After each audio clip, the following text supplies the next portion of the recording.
Walter had been fishing from the same old folding chair for over 20 years, but on that Tuesday morning, it wasn't the fish that bit. It was the HOA. The air was thick with August humidity, beads of moisture already gathering along the rim of Walter Harlan's mason jar of iced tea. He'd been out there since just past sunrise, watching the dragonflies skip low over the water like skipping stones. The frogs hadn't settled yet either, their croaks pulsed from the cattails in lazy rhythm. Across the yard, the willow tree leaned over the narrow creek, its branches rustling in a breeze so gentle it could have been mistaken for memory. Walter, in his threadbare overalls and scuffed work boots, adjusted the brim of his hat. His hands, though aged, still bore the instinctive calluses of a working man. He reached for his thermos balanced atop an old red toolbox, the same one he'd kept since his plumbing days. Marlene's voice chirped from the old answering machine inside the kitchen window. "Morning, sugar," she drawled. "It's gonna be a scorcher today." And guess who ran her Buick over the lawn sign again, bless her heart. Walter smiled faintly and took a slow sip. These small things, weather gossip, creaky chairs, quiet water, were the rhythm of his days. Peace didn't need to announce itself. It simply stayed. Then came the snap of dry grass. Walter turned slightly in his seat. Through the gap in the hedgerow, a figure emerged, tidy blouse, khaki slacks, and a laminated name badge that glinted with bureaucratic certainty. In her right hand was a clipboard, clutched like a sheriff's badge. The other hand held a phone poised for picture-taking. "Mr. Harlan," she called, voice clipped like garden shears. He rose slowly, brushing crumbs from his shirt. "That's me. Can I help you?" "I'm Connie Strickland, president of the Bayou Hill HOA," she announced, extending a pale hand that Walter instinctively shook. It was soft, uncalloused. Paper-heavy. "I'm here about a matter of code enforcement." Walter raised an eyebrow, then gestured toward the creek. "If it's about the grass, I mow every other Friday." "This isn't about grass, Mr. Harlan." She adjusted her glasses with 2 fingers. "It's about an unapproved water feature." Walter squinted toward the creek. "You mean the stream?" She clicked her pen. "It qualifies as a standing water risk zone under provision 14.b, subsection 9.2. It lacks proper circulation, fencing, and documentation." Walter gave a quiet chuckle. "Ma'am, there's a runoff creek. Been here longer than this house, and certainly longer than that fence line." "It doesn't matter how long it's been," Connie snapped. "HOA standards are reviewed annually." Walter took a breath. "This property line's mine. I've got the deed to prove it." "We'll need a copy for review," she said, already scribbling. "Meanwhile, this is a formal notice of violation." She handed him a folded pink paper. It fluttered slightly as he took it, unread. "And Mr. Harlan," she added, turning halfway back toward the vinyl maze of HOA townhomes beyond the trees, "further noncompliance may result in fines or mitigation." "Mitigation?" he echoed, but she was already walking away, her clipboard bobbing with purpose. He looked down at the notice in his hand. The paper was creased neatly, almost smugly. He tucked it into his shirt pocket and sat back down, creaking the chair into place. The creek burbled beside him, unaware it had become a problem. By noon, Walter had swept the porch, eaten a cold pimento sandwich, and set out the seed for the cardinals. The sun had crested high enough to bleach the tops of the trees. He paused at the edge of his yard to pull weeds when he spotted it, another piece of paper fluttering on the mailbox. This one was yellow. He peeled it off carefully and read. By Halloween, Bayou Hill had more HOA citations than jack-o'-lanterns, and Connie made sure Walter got both. The morning air was cool for once, with the kind of crispness that hinted at approaching holidays, though not everyone welcomed the season. A scattering of leaves danced along the sidewalk, only to be caught and swept up in a tidy circle by a street cleaning crew dispatched by the HOA. Their fluorescent vests glowed like highlighters against the gray drizzle that had lingered since last week. Walter stood just inside the community center, arms crossed over his chest, his boots still wet from the parking lot puddles. The folding chairs were set in uniform rows, all facing the front podium where a makeshift banner read, October HOA Community Review. Plastic tubs of untouched cookies sat ignored beneath a sign declaring, no outside food or drink. Connie stood near the podium, clipboard in hand, wearing a burnt orange cardigan that somehow still managed to look authoritarian. Her eyes scanned the crowd like a school principal at assembly. As we approach Halloween, she began, I want to remind residents that unapproved seasonal displays violate Section 6C of our aesthetic guidelines. A few murmurs rose in response. No inflatables. No plastic skeletons. And definitely no homemade displays involving pumpkins, gourds, or corn stalks. We aim for uniformity and cleanliness. Not clutter. Mr. Alvarez raised a hand. What about my garden border lights? They're solar-powered. I just installed them last month. They were not submitted for review. You'll receive a citation if they remain past Friday, Connie answered coolly. Mrs. Jensen leaned over toward Walter and whispered, even the library used to be less strict, and I once banned tinsel in '84. Walter didn't smile. Instead, he kept his gaze on Connie, who had transitioned to landscaping regulations. We'll begin stricter monitoring of overgrowth, decorative borders, and unregistered mulch types. When the meeting ended, most of the neighbors shuffled out in silence. Some exchanged glances. A few grumbled under their breath. Rain had started again, light but persistent. The ground along the street was already soft with pooling water. Walter made his way home slowly, boots squishing with each step. At the edge of his yard, the creek still flowed, dark and steady, framed by reeds that leaned like tired dancers. He noticed the usual runoff was backing up near the sidewalk. Where water once drained naturally, it now collected into stagnant puddles that hadn't been there last year. He shook his head and muttered, they'll find me for the sky next. That afternoon, he brought out a small pumpkin, carved simply with his wife's initials, Seach, and set it carefully near the edge of the creek. No lights. No display. Just memory, quiet and firm. It rested beside a small stone where she used to sit with her feet in the water. As the sun dipped low, an old Chevy pulled up along the curb. The driver's side door creaked open and a familiar figure emerged, ponytail, canvas jacket, and a backpack half-zipped with notebooks poking out. Lily? Walter asked, wiping his hands on a rag. Hi, Uncle Walt. She offered a warm smile. Aunt Marlene called me. Said the HOA's been breathing down your neck. He laughed once, short and bitter. They're trying to drown me in paper before the water does. I figured, Lily said, glancing toward the pooling water near the sidewalk. From what I saw driving in, their drainage gratings completely off. Probably filled in the lower swales when they repaved. She crouched near the creek, running her hand above the water without touching it.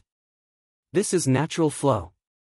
You can't just fill this without causing runoff problems. Walter looked at her. They told me I might be fined $100 a day unless I voluntarily fill it in. Lily stood. That's not just wrong, it's probably illegal. But we'll start with documentation. Photos, timestamps. Maybe a few soil samples, if you're up for it.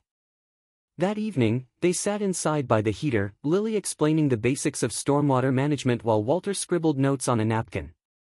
Near the window, the answering machine clicked on again. Walter, Marlene's voice crackled, just heard from Connie's secretary, she's got you scheduled for a mandatory inspection November 1st, said it's to ensure compliance progress. Sounds like trouble. Walter turned toward Lily. Let's give them something to inspect.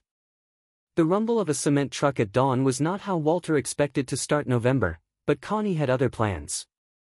He was still rubbing the sleep from his eyes when the low, grumbling engine echoed up the street.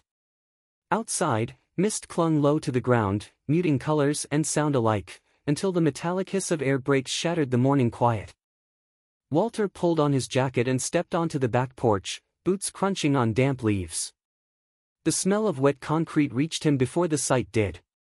Just beyond his tool shed, a hulking white cement truck idled on the edge of his yard. A narrow chute extended from its rear, aiming directly at the upper bend of the creek. "What in?" he muttered, limping forward. Two men in neon vests adjusted the chute's position, one of them already holding a trowel. The other uncoiled a hose that trailed to a plastic drum marked "Retention Mix, HOA Contract Number 4078. Walter raised his voice. "Hey! What are you doing on my property?" The taller of the two looked up, barely meeting his eye.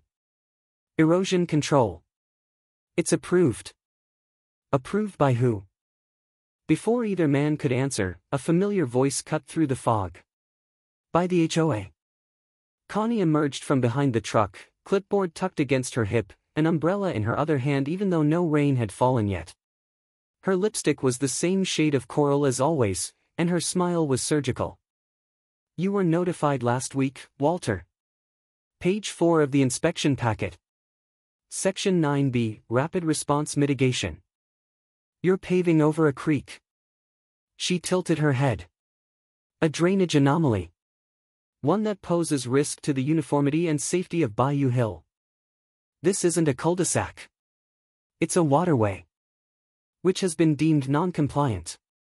The shorter worker began releasing a thick gray slurry into a shallow wooden form laid across the natural curve of the creek. The concrete hissed as it met damp earth, steam rising like a warning. Walter stepped into the mud. "Stop that. Right now." He moved too fast for his own balance. One foot sank deeper than expected. His heel slipped, and with a sudden jolt, he pitched forward, landing hard on his left side. Pain shot up his arm like fire. Mud clung to his shirt, seeping cold into his ribs. The concrete flow didn't stop. Connie didn't flinch. "You're interfering with an HOA-approved improvement effort, Walter." He winced as he pushed himself up, cradling his arm. "This is my land. My creek." "That may be the subject of review," she said calmly, then turned to the workers. "Continue." Lily burst through the back gate a few minutes later, her voice sharp. "What happened?" Walter just shook his head. "They're filling it. Cement. Called it erosion control." She helped him onto the porch steps, his breathing shallow. "We need to get this documented." He didn't respond immediately. His eyes stayed on the trickle of water now forced to divert around a gray bulge of fresh concrete.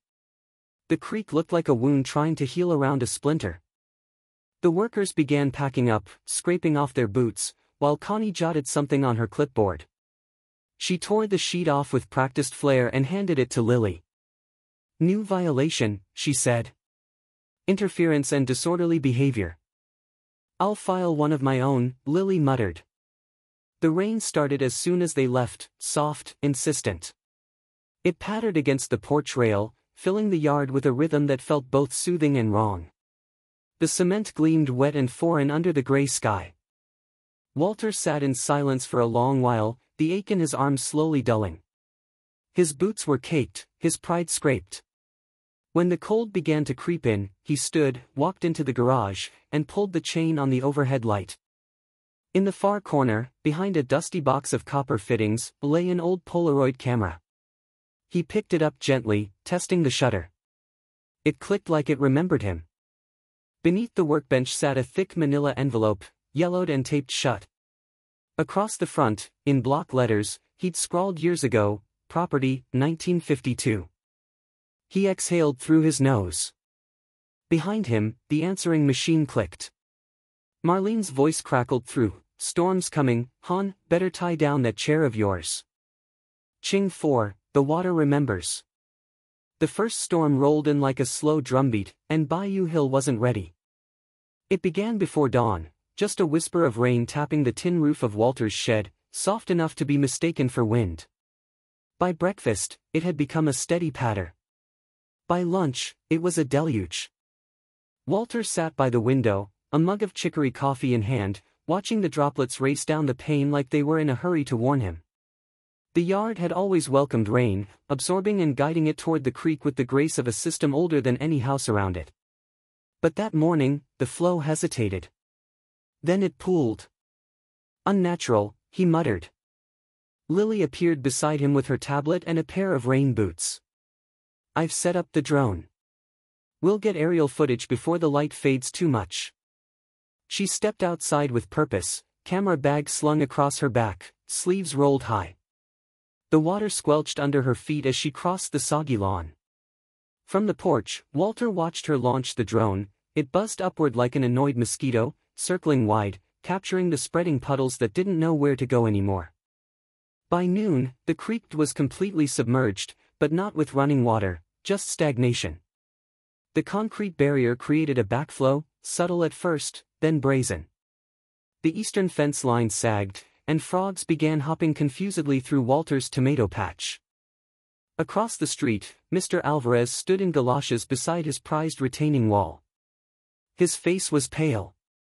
"It's shifting," he called out. "The whole corner's tilting."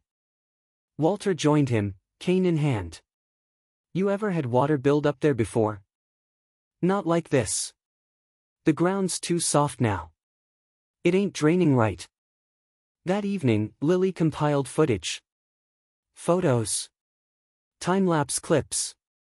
Notes with exact timestamps. Walter brought her a sandwich and didn't need to say anything. They both understood this wasn't just weather.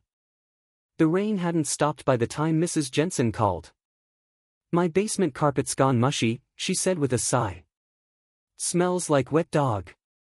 And I haven't had a dog since Frank passed." Walter offered to bring over a dehumidifier, but she declined. "I just needed someone to know." Connie's response came in the form of a mass email. To Bayou Hill homeowners. Subject: drainage irregularities. Body: please ensure proper grading of your lawns per HOA standards. Homeowners are reminded that individual landscaping errors are not the responsibility of the association. Walter stared at the screen, reading the sentence twice. Then he shut the laptop. By late afternoon, the rain was a curtain. Visibility dropped. A light buzz filled the air, humid static that pressed against skin. The frogs had gathered under the porch. Even the stray cat that roamed the fences was nowhere to be seen. Walter and Lily drove through the neighborhood slowly, windshield wipers working overtime. They passed a cul-de-sac where mailboxes leaned at odd angles in the pooled water. A plastic pumpkin floated past, its carved grin distorted by rain. The community center was warmer than expected. Fluorescent lights buzzed overhead as residents filed into the folding chairs. Connie stood at the front with her ever-present clipboard and a thin-lipped smile.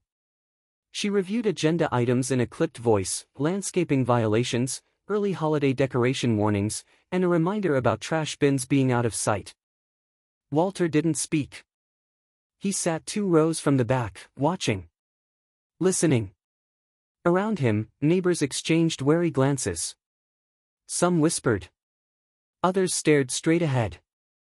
Mr. Alvarez fidgeted with his wet sleeves.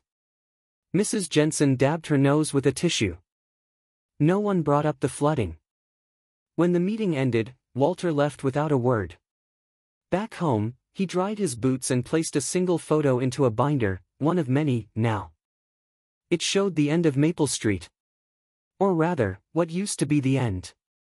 The pavement vanished beneath still water, tree reflections rippling along the edge. He slid the photo into a sleeve beside the others and closed the binder. By Thanksgiving, the only thing flooding faster than Bayou Hill was Connie's violation letters. The morning before the holiday, Walter stood at the edge of his porch, looking out across what used to be his yard.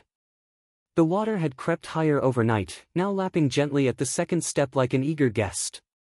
The willow tree, once surrounded by grass, stood in a glistening puddle, its reflection fractured by the movement of tiny ripples.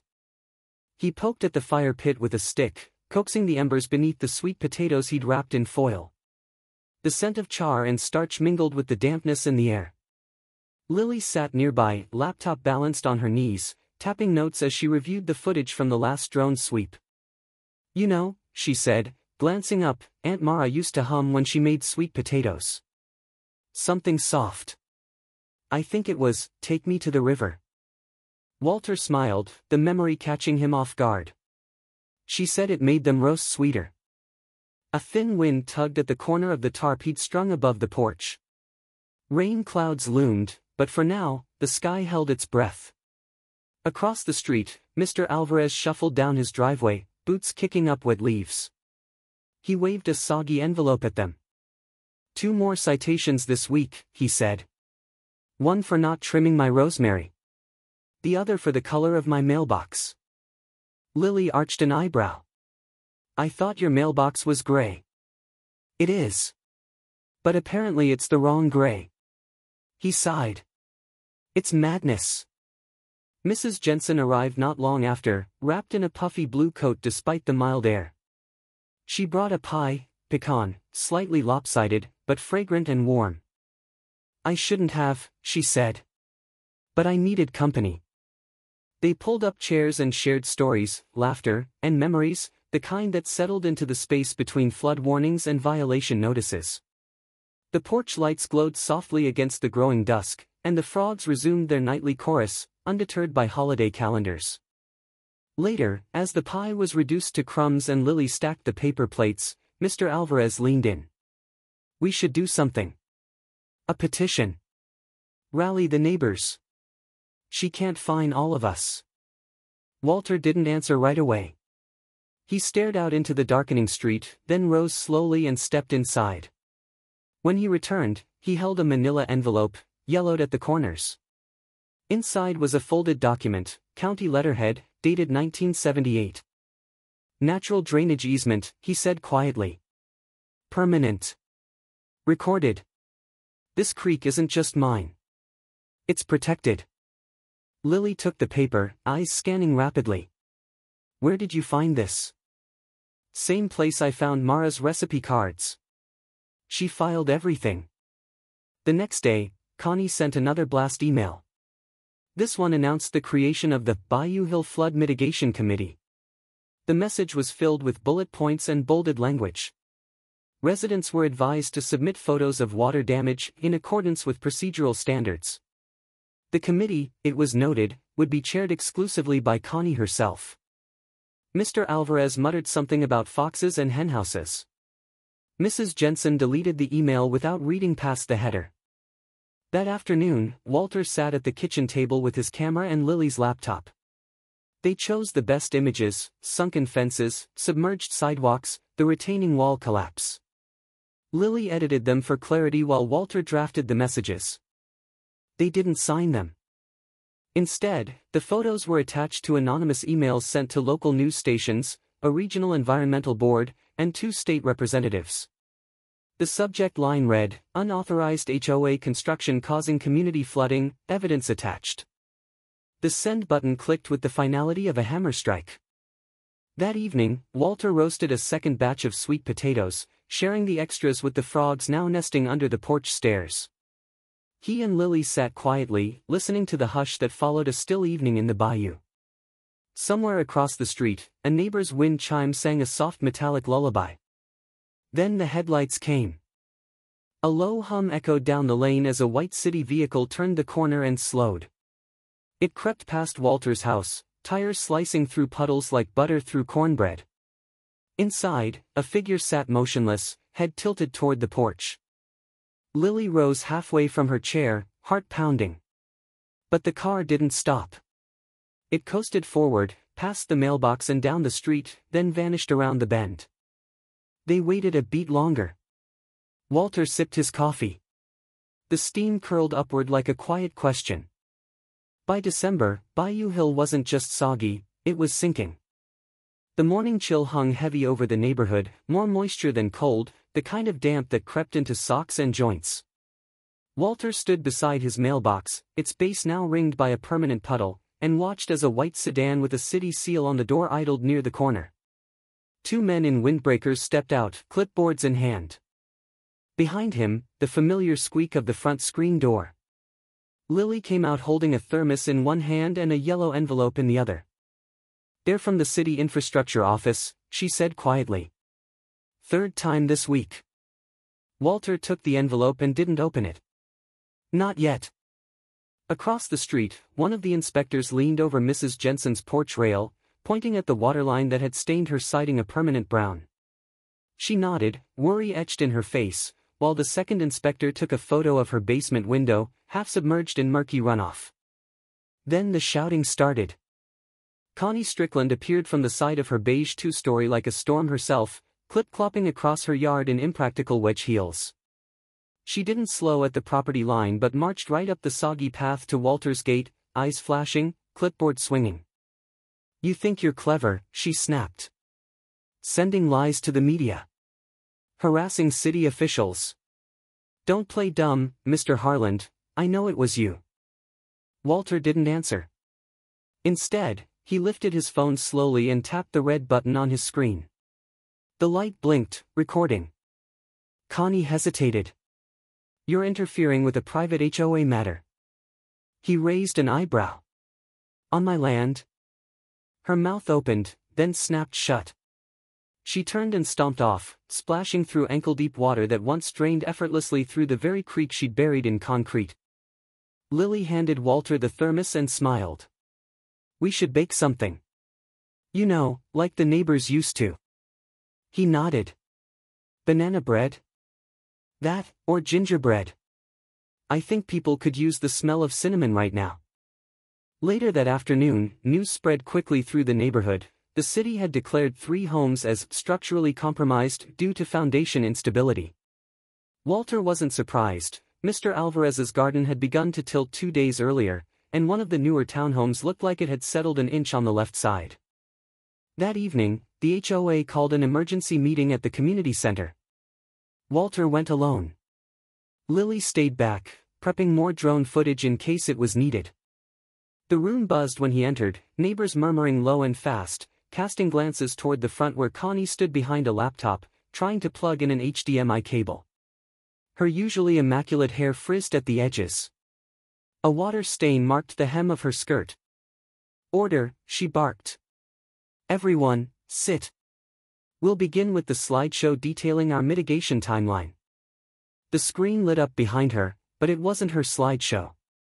Instead, a slow pan from Lily's drone appeared, gray water stretching across streets, the shimmer of Walter's willow tree half submerged, and in bold red letters, "Unauthorized alteration, natural drainage corridor." Gasps rippled across the room. Connie spun to the screen. "Turn that off." One of the board members near the side wall stood up. He adjusted his glasses, looked briefly at the slideshow, then back at Connie. "Do we have a written record of HOA approval for the concrete work?" he asked. Connie froze. Her hand twitched at her side. Yes, of course. It was discussed. Voted on." The man frowned. "I don't remember a vote." Another board member, a younger woman with a notebook balanced on her knees, flipped a few pages. "It's not in the minutes." Connie's jaw worked silently, trying to form a rebuttal. Walter watched from the third row, arms crossed loosely over his jacket. He didn't smile, didn't gloat. He simply waited. The meeting fell into awkward silence. Then someone in the back muttered, "Maybe the city should run things for a while." Nervous laughter followed. The spell was breaking. That night, the neighborhood was darker than usual. Several homes had lost partial power due to substation flooding. But on porches and windowsills, battery candles flickered like stars trapped in glass jars.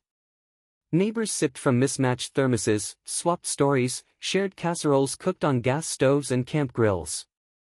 Bayou Bean's Diner had a sign on its front door, hand-scrawled in thick red marker, "Closed for now. Stay dry, y'all." Walter returned home to find Lily fast asleep on the couch, a cat curled at her feet. On the kitchen counter sat the unopened envelope. He broke the seal carefully and unfolded the letter inside.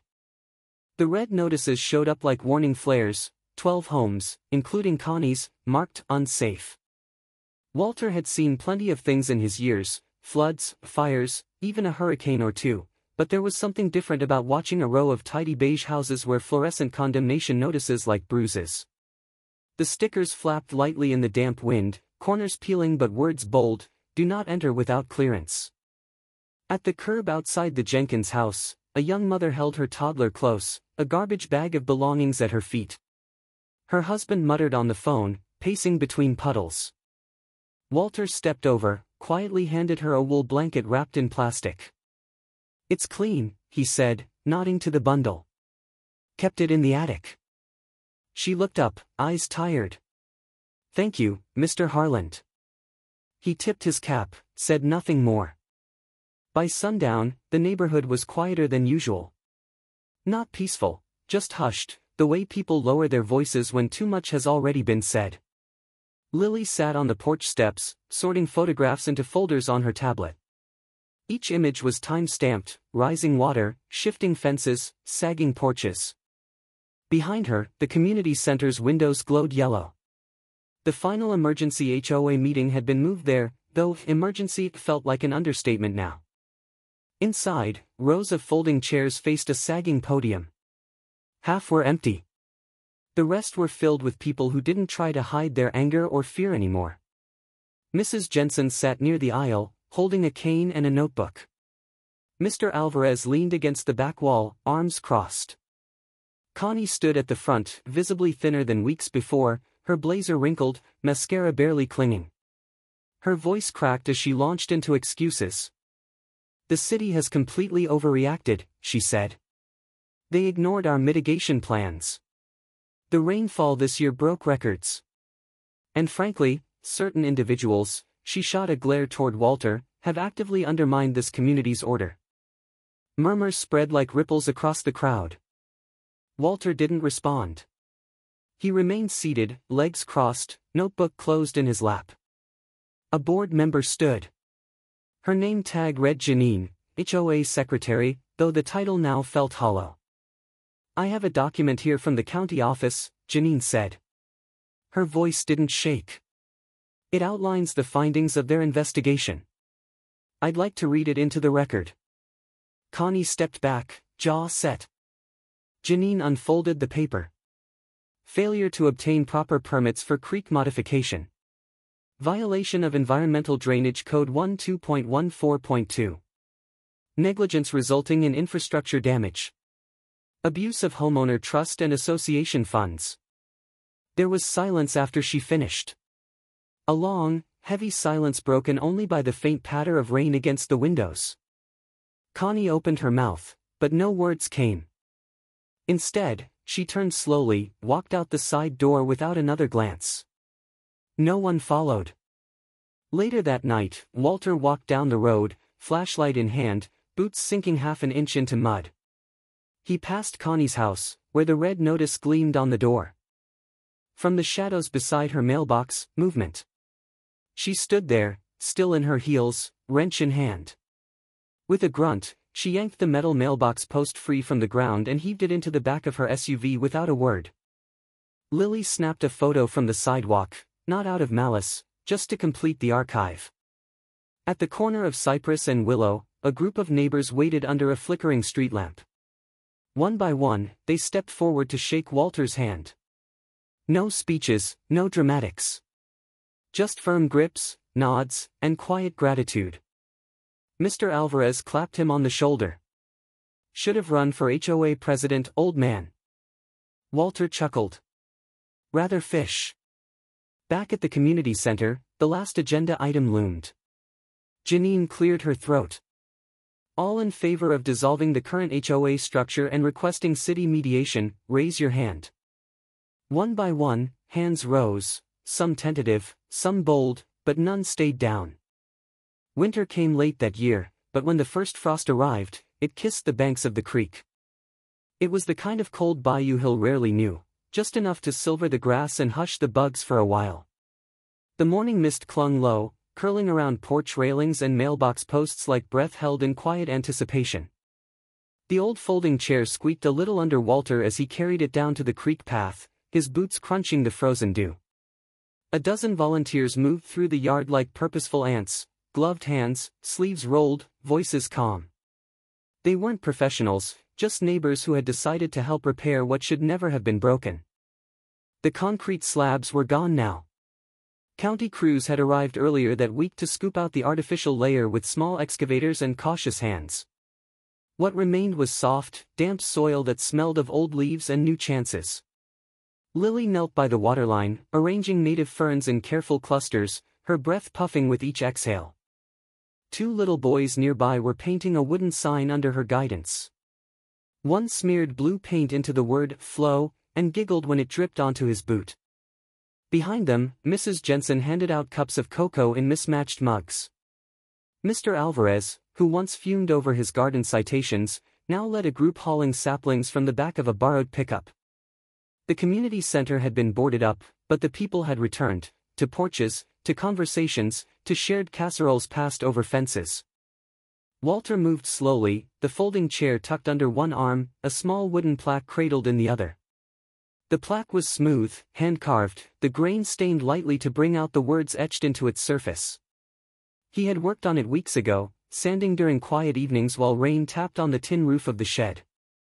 He passed Lily without a word. She looked up, smiled, and nodded once. At the bend in the creek, the spot Connie had once claimed as unauthorized, Walter set the chair down. He didn't sit just yet. He walked to the edge, watching the water as it flowed, gurgling gently, curling around stones and roots like it had never been interrupted. A dragonfly zipped by, then another. From across the way, a small boy skipped a stone. It bounced once, twice, then sank with a soft plop. The boy grinned, and his father gave him a quiet high five. A moving van rolled down Willow Street. The new family was arriving, fresh faces with cautious optimism, waving from the cab window. Some of the volunteers waved back. No one mentioned the HOA. From the corner of his eye, Walter caught sight of a muddied RV pulling away down the far end of the street. It turned without pause. No one waved. No one watched long. He waited until the laughter and hammering behind him faded into the hush of late afternoon. Then he knelt, pushed back a layer of frostbitten leaves, and planted the plaque into the soft earth with both hands. The creek shimmered in the pale light, clean and sure, cutting its way forward like it always had. Walter plants the sign carved weeks earlier, nature always wins. The frost didn't just touch the creek that morning, it marked a quiet turning, where silence gave way to steady voices and broken ground made room for healing roots. What began as one man's defense of a forgotten stream became a community's reckoning with power misused. Rules, after all, are meant to protect, not to punish, and when they're wielded like weapons, it takes more than courage to set things right, it takes each other. Like the creek that carved its way back through stone and silence, truth always finds its path, given time, and the will to let it flow.